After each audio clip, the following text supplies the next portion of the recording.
Good morning. I want to thank everyone for joining us today as we roll out our 2023-24 strategies for implementing technology for meaningful education at Focus Philly. We recognize that since returning from the pandemic closures, our students have experienced a great deal of learning loss. It has always been Focus Philly's mission to create lifelong learners and global leaders. In order to fulfill our mission, we must reflect and improve how we design, deliver, and assess instruction in our classrooms, and we must ensure that our literacy program includes a strong digital literacy component. Focus Philly is in a great position to improve how we design, deliver, and assess student learning. We are completely one-to-one school. All of our students have Chromebooks, not only in school, but at home as well. All of our classrooms are fully equipped with Promethean boards. Our school made a commitment to continuously benchmark student growth and achievement using the STAR assessments. We have the opportunity to incorporate an intervention period into our daily schedule this year, and we have beautiful STEM labs that are fully equipped and ready to go. That said, Focus Philly is going to prioritize the following in order to better integrate technology into the design, delivery, and assessment practices in our classrooms. We're going to embed meaningful technology use into our classrooms.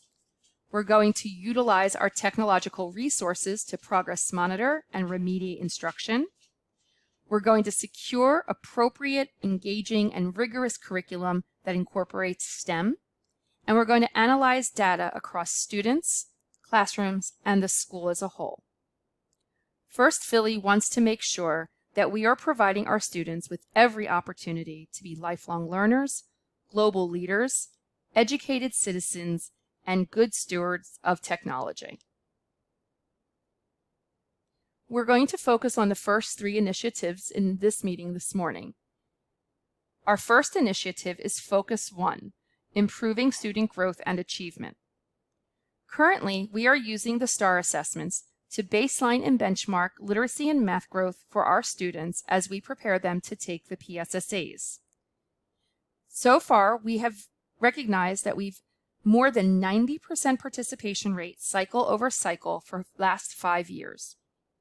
However, teachers report that they don't always use the data from the STAR assessments to drive intervention and remediation, which is really the purpose of the STAR assessment. Teachers are seeking out or creating their own interventions to remediate what skills they believe students need. It isn't based on the data that's derived from the STAR. Folks, it's our job to use data to drive instruction, and that includes intervention and enrichment. We are in the business of educating young people, and we cannot do that if we don't know what they really need. We are going to be shifting how we complete interventions by using Freckle. Freckle is differentiated, it's engaging, it's insightful, and research shows that it is effective. Freckle is an online math and literacy intervention that is directly connected to the STAR assessments. It can be used fully as an independent method of providing intervention and remediation, and it can also be used in a hybrid format where teachers are teaching direct instruction and students are working independently on their individual skills. Like I said before, the skills are derived from the STAR assessment, and it can be system, teacher, or student driven. So the system can assign the skills that are necessary for a student to move from grade level equivalent to grade level equivalent. The teacher can assign specific skills that he or she would like student to work on. And the student can also choose from a variety of skills that they would like to improve on.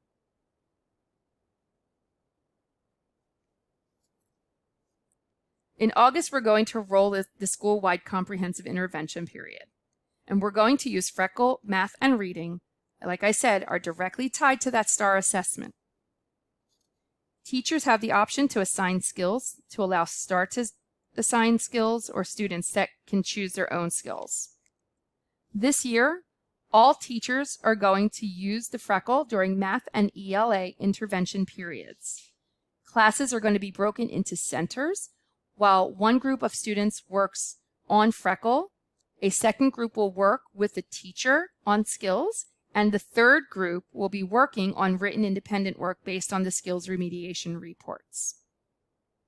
We will use the data from Freckle and from STAR, as well as teacher progress monitoring data, to determine how successful the integration of Freckle is. We will provide monthly training beginning in August, and intervention will begin with the first benchmark in September. Teachers will meet with coaches biweekly to analyze their classroom's data and make adjustments to instruction during intervention periods. Our second focus is developmentally appropriate digital literacy skills. This is an area that Focus Philly has not really dived very deeply into. But this year we are going to be implementing a curriculum called EasyTech, and it's going to be across grade levels from K to 12.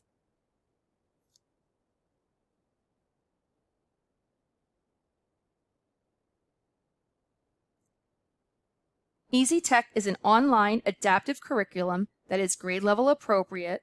The curriculum can be done independently, or it can be done through teacher-driven with practice and application and post-tests online. The EasyTech platform aligns to both ISTE standards as well as to core standards across content areas. Research shows that students with strong digital literacy skills engage in learning more frequently and more fully, use higher level thinking skills, and are able to more effectively demonstrate mastery of learning. Ongoing instruction in digital literacy has a net positive effect on student learning in the post-COVID school environment, and students report that a lack of digital literacy skills is in fact a barrier to their learning. As students receive explicit instruction in digital literacy and teachers become familiar with technology and curriculum, both we and our students will build increased confidence and self-efficacy in using technological tools for school, professional, and personal use. Starting with the most basic and fundamental skills in lower grades, such as keyboarding and assessing our feelings about technology, students will be able to build skills needed to access, use, and evaluate more advanced platforms, networking, simulations, online collaboration, and multimedia presentations. Increased digital literacy performance, in turn, creates higher confidence in students' ability, which will assist them if the teacher chooses to shift instruction to a flipped classroom model, or if the school is required to return to a flex or hybrid instructional model. All classes in grades 1 and moving to grade 12 will take a course in digital literacy. At the high school, this will be a flipped model featuring Socratic seminars and final projects. It will be incorporated into content-specific half-year courses. In the lower school, digital literacy will be taught as a special. EasyTech uses a four-prong approach: formative assessment, direct instruction, practice and application, and summative assessment. Younger children will be provided direct instruction by their teachers and opportunities for practice. Younger grades will be paired with middle grades for collaborative projects at the end of the school year. Teachers will use the assessment data collected on the platform to reteach any skills that students struggle with. Training will begin the second week of August for teachers and media specialists. The class will be introduced to students in lower grades in specials rotation. The school will hold monthly workshops using the resources available on the EasyTech website. Teachers and students will build and maintain a skills portfolio throughout the year, where there will be 2 data analysis meetings, one in December and again one in April. Students' culminating projects will be due in April and May. We are very excited to offer the digital literacy curriculum this year through EasyTech.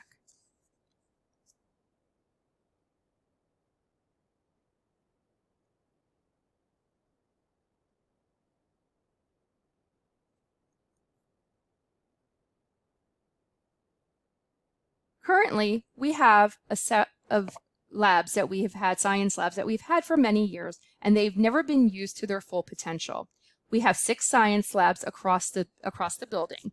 There's 2 in the elementary school, 2 in the middle school, and 2 in the high school. This summer, we spent our time converting them to STEM labs with the help of a grant from the National Science Foundation. Up until now, we haven't had a set science curriculum at the school. We've allowed our science teachers to create their own curriculum based on our scope and sequence that's provided through Next Generation Science standards. But there are a number of studies that indicate a positive net effect on academic achievement through STEM education. STEM is a hands-on approach to problem solving with a focus on science, technology, engineering, and math. STEM is shown to improve other 21st century skills such as problem solving, critical thinking, evaluation, and decision making. These are skills that closely align with their performance. According to the National Science Teaching Association, STEM instruction makes learning real and gives students opportunities to see the connection between the content that they are studying and the application of the content in authentic and relevant ways. STEM has been proven to improve student performance in the areas and cognition. It helps students hone their processing skills, critical thinking skills, and problem-solving ability. Each of the labs have a similar setup with the exception for age-appropriate activities. There is a diagram included on the next page of the setup and included on the next slide. The science teachers, our STEM labs include robotics space, 3D printers and sets of computers, construction materials, computers, virtual reality goggles, and the highlight is the upper school will have a hydroponics lab and the lower school has a vertical garden. Here's a picture of the diagram of what our labs now look like.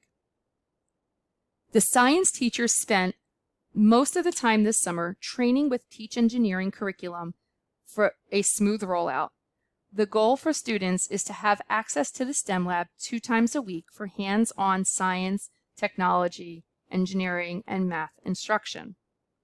Student effectiveness will be assessed using a pre- and post-test assessment designed in the curriculum alongside science benchmarks in October and in April, the science PSSA scores, STEM fair, and student teacher surveys.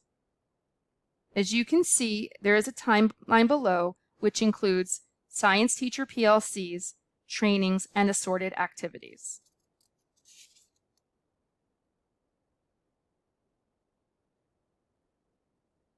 Well, I know that was a lot of information for such a short session. We are really excited to be rolling out Focus Philly's plan for enhancing our technology to improve student achievement.